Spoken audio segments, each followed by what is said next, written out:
Bonjour et bienvenue sur le podcast One Thing in a French Day. Aujourd'hui, mardi 2 octobre 2018, cet épisode s'intitule « Le roman de la plaque », première partie. Je m'appelle Laetitia, je suis française, j'habite près de Paris et je vous raconte au travers de ce podcast un petit bout de ma journée. Le texte de ce podcast est disponible en vous abonnant à la newsletter sur www.onethinginafrenchday.com. Un petit mot à propos des Podcast Awards. Ne soyez pas triste, One Thing in a French Day n'a pas gagné d'awards. Mais ce n'est pas grave, c'était déjà super. Grâce à vous et grâce à vos votes, le podcast a fait partie des 10 meilleurs premiers. C'est génial, je suis hyper contente. Merci beaucoup. On recommence l'année prochaine. Allez, on y va. Le roman de la plaque, première partie. Dimanche matin, petit déjeuner à 9h. Nous nous étions couchés à 2h du matin, après être allés, tous les 5, aux 50 ans de Marie-Lou, la femme de Robert. Quelle fête! J'ai même dansé sur Kalachachma, arrivé par hasard dans la playlist de la soirée. Mais revenons au petit déjeuner de dimanche. Pietro met sa cafetière à chauffer sur la plaque du fond et je mets ma bouilloire à chauffer sur la plaque de devant.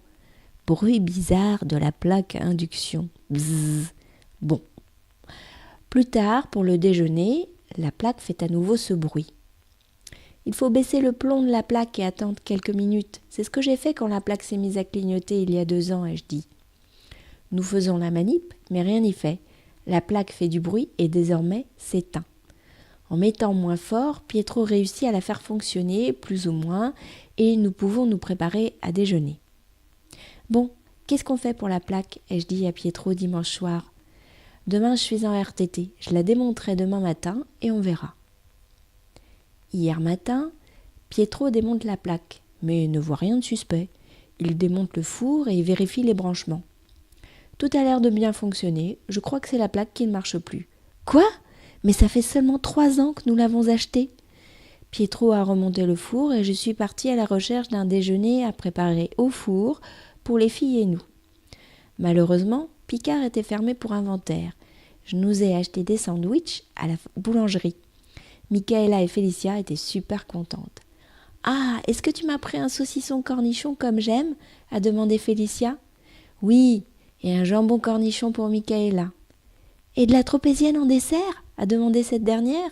« Mika, ce n'est pas la fête. »« Oh, je demandais comme ça. »« J'avoue, j'aurais trop aimé avoir de la tropézienne en dessert, » a dit Félicia. « Surtout que la dernière fois, on s'est fait arnaquer.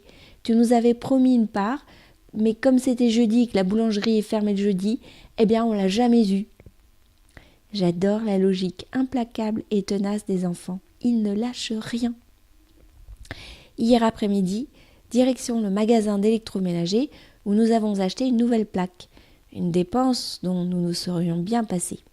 La livraison était prévue pour ce matin. Avant 10h, les livreurs étaient là. Ils étaient 2. Pendant que le premier démontait la plaque, le deuxième sortait la plaque neuve de son emballage. Fin de la première partie. One Thing in a French Day, c'est fini pour aujourd'hui.